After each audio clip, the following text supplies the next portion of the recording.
Hello नमस्ते अनि स्वागत गर्न चाहन्छु गाइज। आज चाहिँ एकदमै विशेष छ, अरू दिनको भन्दा फरक खालको ठाउँमा म आइपुगेको छु। मेरो आज शनिबार छुट्टी र यो छुट्टीलाई विशेष बनाउनको लागि यता धान रोपाइ अस्ति आउँदाखेरि चाहिँ हामी उता बुद्ध पूर्णिमाको दिन गुम्बामा जाउँ भनेर जाँदै गर्दाखेरि यता पुरै धान रोप्ने तयारी चलिरहेको थियो। मतलब यो खेत हिलाउने त्यो चाहिँ आज कमसेकम रोप्ने प्रक्रिया पनि थियो। बाटोमा गाडी मेसिनले लिएर हिँडेको गरेको। अब त्यो आज भयो होला भनेर चट्ट यता आउँदाखेरि चाहिँ यता माथि पनि रोप्नुभयो। अनि यहाँ तल यो हिजो अस्ति नै रोपिसकेको थियो भनेदेखि आज यता चट्ट रोप्ने काम भइरहेको छ। ल अब एकदमै अझै नजिकै गएर डिटेलमा कस्तो तरिकाले मेसिनमा धानको बिउ विभिन्न किसिमका मलहरू लोड गर्ने अनि त्यसपछि चाहिँ मेसिनले अटोमेटिक चट्ट रोप्ने खालको जुन छ त्यो हेरौँ। अनि त्योभन्दा पहिला यतापट्टि हेर्नु त यो यतै यो चाहिँ एकदमै कृषि टनेल छ। यसमा त्यसको बाहिरपट्टि रहेको लसुनका भागहरू हेर्नु त लसुन यति यो जमिन छाउमा यो भएको स्पेसमा लसुन अनि प्याज रोपेको छ, कति राम्रो छ। ल आउनुहोस् अब एकैछिन हामी चाहिँ अब धान रोपाइ कसरी हुँदो रहेछ मेसिनबाट त्यो हेरौँ। ओके अहिले जाँदाखेरि अहिले आउँदाखेरि ल हेर्नुहोस्।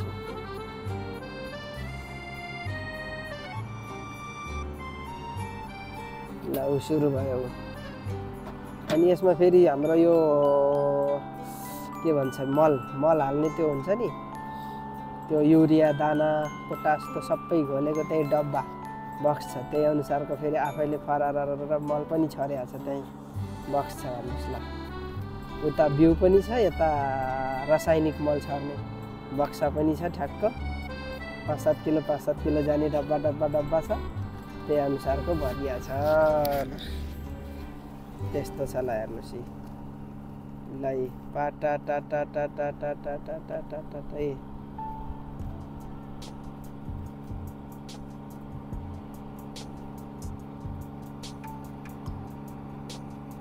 ल हेर्नुहोस् बुढाबाले सेतै फुलेका बुढा हुनुहुन्छ। मेसिन हातले रोप्ने होइन के भएर ल हेर्नु ल बुढाबाको टाउको हेर्नु त कति सेतो छ। जति फुलेको उति अनुभवी त्यो होला। ल हेर्नुहोस् मेसिनले है यस्तो तरिकाले मजाले है जाँदा एकतर्फी रोप्यो, अहिले आउँदा एकतर्फी। ल हेर्नुहोस् यो हो तरिका। ल धानको बिउ राख्ने अगाडि ट्रे पनि छ, फेरि कति सुविधा छ। ल त बिचमा हो यो कालो बक्स चाहिँ यो रासायनिक मल राख्ने बक्स। यो हो रासायनिक मल, उताको बिउ हेर्नु त। अब बिउ चाहियो लोड गर्ने। ल हेर्नु है ल हेर्नुहोस् यहाँ लोड गर्ने बिउ प्लास्टिकको ट्रेमा जमाएको थियो, त्यो ट्रे फ्याँक्ने। उता चाहिँ जरा छ, यसले च्वाट पार्छ हो। ल हेर्नुहोस् अब एक्स्ट्रा बिउ पनि राखिदिने यतै। ल हेर्नुहोस् ब्याट दिनुभएको छ बाजेहरूले।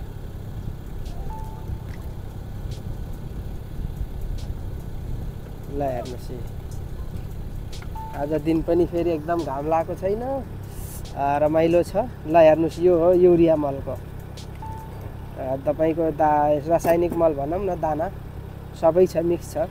पोटास पनि छ, ऊ रातो छ। अनि तपाईँको यो यसमा कालो दाना देखिएन है। ल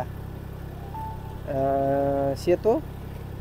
ल हेर्नुहोस् बोराबाट चट्ट उता युरिया मल खनाउने। अब यो त्यसमा चाहिने ल हेर्नुहोस् ल हेर्नु त कति राम्रो छ यो। आहा ल हेर्नुहोस् ल भयो। अब गाडी फेरि जाँदैछ है उमडेर। ल हेर्नुहोस्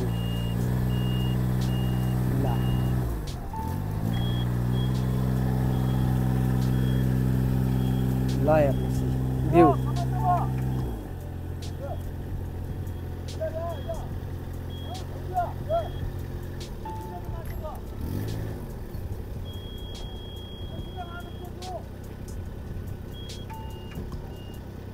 भाइ के भयो अब।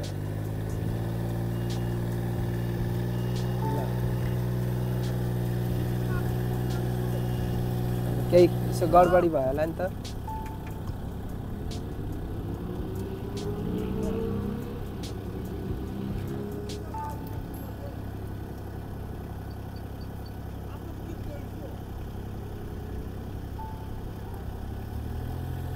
ल हेर्नुहोस् यता फेरि यो डब्बा के को मल रहेछ है, यो छुट्टै के रहेछ कुनै, उता त मलै भयो है।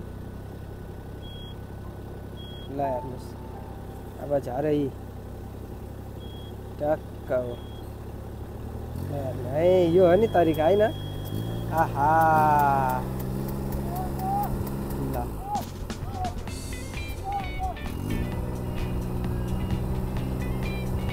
मल झरेन के,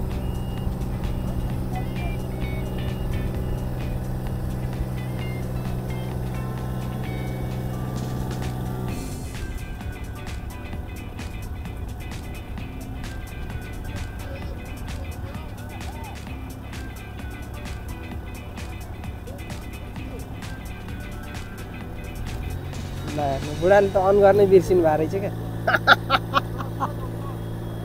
त्यत्रो तारिफ गरे फुलेको बुढो अब अनुभव छ भनेर बल्ल झरेको मल झरेको।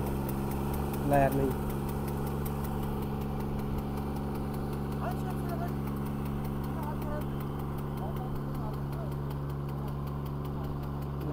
ल हेर्नु fat fat fat fat fat fat fat fat fat. ल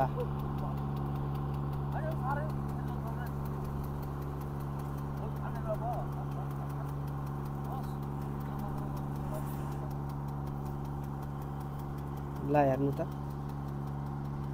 आहा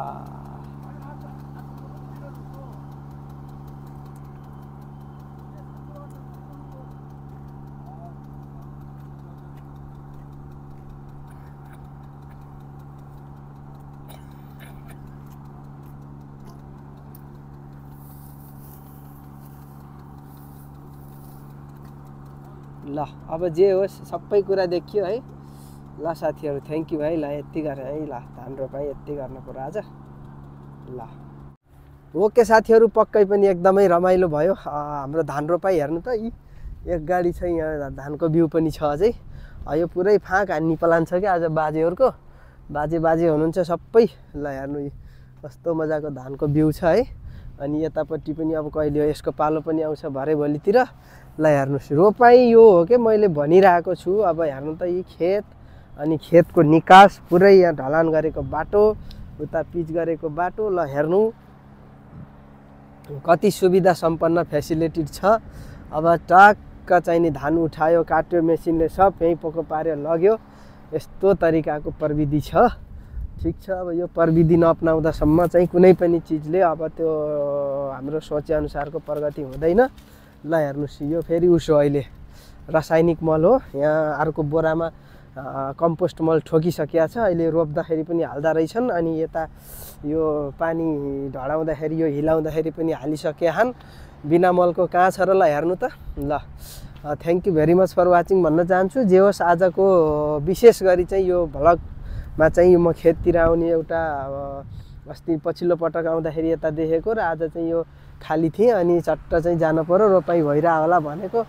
बाजेहरू पनि आउनुभयो रहेछ मेसिन लिएर। अनि हेर्दा हेर्दै जे होस् रोपाइ रमाइलो भयो। हजुरहरूले पनि हेर्नुभयो होला, यो एकदमै मोडर्न एग्रिकल्चर है। अब धान रोप्ने जुन सिस्टम छ मेसिनबाट, यो चाहिँ अत्यन्तै हाम्रो लागि चाहिँ एउटा सिखो गर्नुपर्ने खालको हो। अब हजुरहरूले के भन्नुहुन्छ यसमा, जे छ त्यही कमेन्ट आफ्नो राय सल्लाह सुझाव दिनु होला। परपट्टि पनि हेर्नु त धान रोपिसकेको त्यो गरा छ भनेदेखि यतापट्टि चाहिँ यो हिजै अथवा बिहान कति बेला रोपेको हो, म आउनभन्दा पहिला रोपिसकेको थियो। अब लगभग यसरी रोपाइ यहाँ हुने प्रक्रिया अथवा क्रममै छ भन्न चाहन्छु। Thank you very much for watching भन्न चाहन्छु। भिडियोलाई लाइक सेयर सब्सक्राइब गर्नु होला। यो धेरैभन्दा धेरै हाम्रो आदरणीय कृषक दाजुभाइहरूको बुवाआमाहरूको यो हातसम्म गएर उहाँहरूले पनि यो यस्तो राम्रो एउटा देख्ने सिक्ने मौका र अझै यो प्रविधि कृषि पालिकाको शाखामा छ। अब उहाँहरूको हातमा मोबाइलमा यो पुग्यो भने अझै चाहिँ उहाँहरूले पनि यसलाई यस्ता नीतिहरू बनाउनु हुनेछ भन्ने कुरामा मैले विश्वास लिएको छु। त्यसैले भिडियोलाई लाइक सेयर गर्नुहोला र युट्युब च्यानललाई सब्सक्राइब गर्नुहोला। यस्तै खोजमूलक सिको गर्ने खालको नयाँ त्यस्ता चिजहरू खोज्नको लागि अझै हौसला मिल्नेछ भन्न चाहन्छु। Thank you very much for watching. Thank you guys.